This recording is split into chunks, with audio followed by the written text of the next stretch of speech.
We've talked about this topic extensively in the past, but with a lot of guessing and speculation. So once and for all, what is Apple's issue with cloud gaming?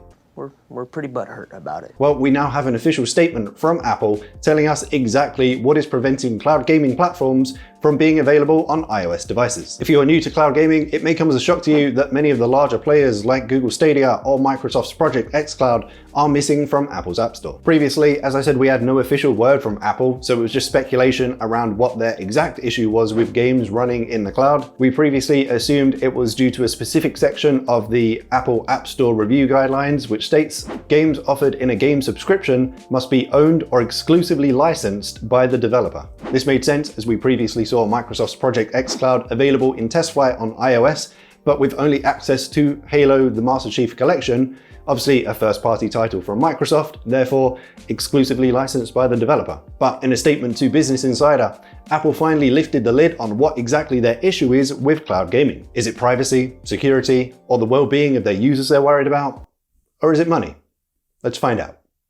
It's probably money. The statement reads, "The App Store was created to be a safe and trusted place for customers to discover and download apps, and a great business opportunity for developers. Before they go on our store, all apps are reviewed against the same set of guidelines that are intended to protect customers and provide a fair and level playing field to developers. Our customers enjoy great apps and games from millions of developers, and gaming services can absolutely launch on the App Store as long as they follow the same set of guidelines applicable to all developers, including submitting games individually for review and appearing in chart and search. In addition to the App Store, developers can choose to reach all iPhone and iPad users over the web through Safari and browsers on the App Store." So breaking that down, the key takeaway is the part about submitting games individually for review and appearing in charts and search. As the way these cloud services apps work, only the streaming app itself would be submitted and not the games themselves, which are accessed from within them.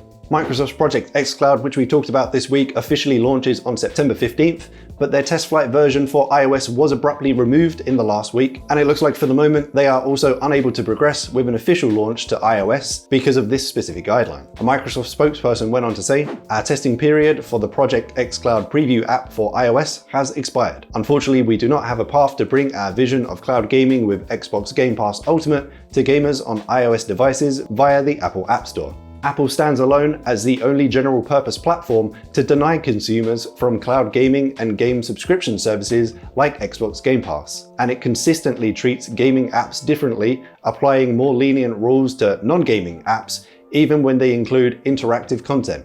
All games available in the Xbox Game Pass catalog are rated for content by independent industry rating bodies such as the ERSB and regional equivalents. We are committed to find a path to bring cloud gaming with Xbox Game Pass Ultimate to the iOS platform. We believe the customer should be at the heart of the gaming experience, and gamers tell us they want to play, connect, and share anywhere, no matter where they are, and we agree. So big words from Microsoft calling Apple out for what they deem an anti-consumer move, which wholeheartedly I honestly agree with. Huzzah! So at this point, you may wonder why the likes of Google and Microsoft struggle with this issue, but Shadow has their app available on the Apple App Store right now. Well, it looks like one specific section of the guidelines, specifically 4.2.7, in case you needed a bit of light reading, specifically states, if your remote desktop app acts as a mirror of specific software or services rather than a generic mirror of the host device, it must comply with the following. And then I've picked out the relevant parts. Firstly, subsection B. Kind of feel like a lawyer right now. I hold myself in contempt! Any software or services appearing in the client are fully executed on the host device, rendered on the screen of the host device, and may not use APIs or platform features beyond what is required to stream the remote desktop. Which, when you remove the thesaurus from that statement, essentially says games run on the phone or on the mirrored host device, but are not streamed from the cloud. It's followed up section D, the UI appearing on the client does not resemble an iOS or App Store view, does not provide a store-like interface, or include the ability to browse, select, or purchase software not already owned or licensed by the user. So Shadow's iOS application actually isn't held to these, specifically because of the first part that actually classifies them as a generic mirror of a host device. Previously, after a short dispute where the Shadow iOS app was briefly removed, they were able to bring it back after removing the quick launch feature from their UI, which allowed you to launch straight into a specific game, which does technically violate Section D. So now, if you use the iOS version of Shadow, you will actually need to navigate your Windows desktop on a tiny screen in order to launch a game, but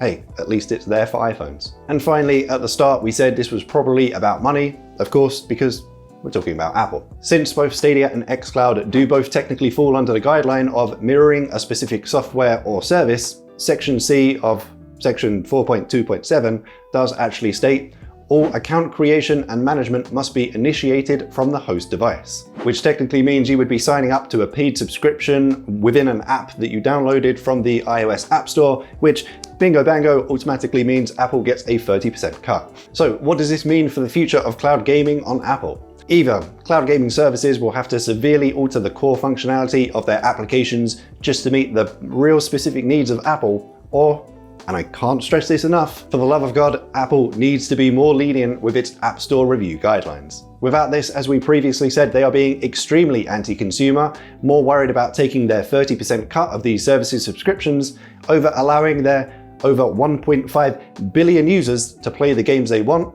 the way they want to play them. So that is the latest we know of cloud gaming services running on iOS, but for now, I want to hear your thoughts in the comments down below. Do you think this is just a smart business move, claiming 30%, or do you think this is severely anti-consumer, restricting access to these applications to, as we said, over 1.5 billion people? Let me know in those comments down below. But for now, if you enjoyed the video, you found it somewhat helpful, a like rating would be appreciated. If you haven't already, remember to subscribe to the channel, turn on those notifications so you don't miss the next one. Hope everyone's staying safe out there, and as always, I shall see you in the next one.